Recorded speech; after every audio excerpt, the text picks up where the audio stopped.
Protoplasm के नाम से जाना जाता है।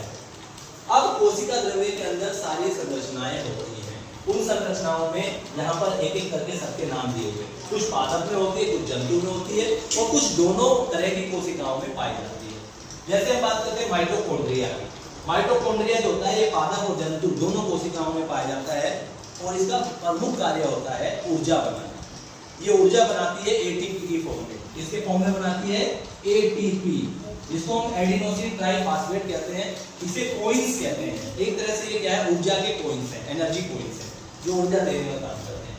उसके बाद हम बात करें अगर हरित कवक की, जिसको हम प्लास्टिड्स कहते हैं। प्लास्टिड्स केवल पादप कोशिका में ही पाया जाता है, ये जंतु कोशिकाओं में नहीं पाए जाते। और प्लास्टिड्स आपके 3 तरह के होते हैं, जिसमें आप कभी कभी सुनते हो क्लोरोप्लास्ट का नाम सुनते हो, क्लोरोफिल, उसी में से एक प्लास्टिड है क्लोरोफिल। सही, क्लोरोप्लास्ट है, ल्यूकोप्लास्ट है, क्रोमोप्लास्ट है। 3 तरह के प्लास्टिड्स पाए जाते हैं। ये पादप में पाए जाते हैं, जिसको अलग अलग तरह के रंग देते हैं, साथ में उसको भोजन बनाने में भी मदद करते हैं, हरित कवक। उसके बाद तारक या सेंट्रोसोम होते हैं। ये केवल जंतु कोशिकाओं में पाए जाते हैं। किसमें पाए जाते हैं? जंतु कोशिकाओं में। ये पादप कोशिकाओं में नहीं पाए जाते। ये जंतु कोशिकाओं में जब कोशिका का विभाजन होता है, यानी कोशिकाएं अपनी वृद्धि करती है या विभाजन करती हैं, तो उस कंडीशन में ये विभाजन में सहायक होती है। फिर आता है रिक्तिका या वैक्यूल्स। ये वैक्यूल्स बड़ी मात्रा में जो पाए जाते हैं, ज्यादातर ये पादप कोशिकाओं में पाए जाते हैं। ये नहीं है कि जंतु कोशिका में नहीं पाए जाते, जंतु कोशिकाओं में भी होते हैं, लेकिन छोटे छोटे, बहुत छोटे। लेकिन पादप कोशिका में वैक्यूल्स या रेक्टिकाएं बहुत बड़ी होती है। इनके अंदर एक तरह का रस भरा रहता है, जिसे वैक्यूलर सैप कहते हैं, या हम जो रस होता है इसका पानी, वो सैप का काम करता है। उसके बाद होती है गोल्जी काय, जिसको गोल्जी बॉडी, ये कई सालों से बना हुआ होता है, गोल्जी अपरेटस भी कहते हैं। इसका प्रमुख कार्य होता है ट्रैफिक सिस्टम की तरह मैनेजमेंट करती है कि कौन सी चीज अंदर आनी है, कौन सी चीज बाहर जानी है। सही, इन चीजों को एक ट्रैफिक की तरह कंट्रोल करने का काम होता है। फिर होती है लाइसोसोम। लाइसोसोम जो होती है एक तरह से पाउच होते हैं छोटे छोटे से।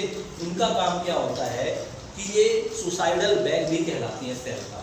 जब सेल्स में कोई खतरनाक चीज हो जाए या उस पर कोई इन्फेक्शन हो जाए, कोई वो हो जाए, हार्मफुल एक्टिविटी हो जाए, तो उस कंडीशन में ये बैग्स फट जाते हैं और उस सेल्स को डिस्ट्रॉय कर देते हैं, खत्म कर देते हैं।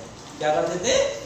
खत्म कर देते हैं, सेल को खत्म कर देते हैं। इसलिए इसे सेल की सुसाइडल बैग या आत्मघाती थैली भी कहा जाता है। इसके अंदर हाइड्रोलिटिक एंजाइम्स होते हैं जो पाचन में मदद करते हैं। फिर आता है राइबोसोम। राइबोसोम इसमें जंतु और पादप दोनों कोशिकाओं में पाए जाते हैं। ये मुक्त अवस्था में भी होते हैं। कभी कभी ये नीचे वाली संरचना जो है अंतःप्रद्रव्य जालिका, जिसको एंडोप्लाज्मिक रेटिकुलम या ईआर कहते हैं, ईआर पर भी लगी हुई हो सकती है। राइबोसोम का सबसे मेन कार्य होता है केवल प्रोटीन का संश्लेषण करना, यानी प्रोटीन को बनाना। 2 तरह के होते हैं, 70S 80S राइबोसोम्स होते हैं। उसके बाद अंतःद्रव्य जालिका एक केंद्रक से सटी हुई होती है और इसके ऊपर आपका क्या पाए जाते हैं, ये जो केंद्रक होता है उसकी बाहरी दीवार को बनाने का काम करती है और इसके ऊपर राइबोसोम होते हैं, तो ये प्रोटीन संश्लेषण का भी काम करती है। इस तरह से जो कोशिका होती है, चाहे वो पादप की कोशिका हो या जंतु की कोशिका हो, उनमें ये सभी अंग पाए जाते हैं। कुछ पादप में मिलते हैं, कुछ जंतु में मिलते हैं, लेकिन कुछ अंग ऐसे हैं, अंग ऐसे हैं, ऑर्डिनरी ऐसी है जो दोनों में ही पाई जाती है। खत्म।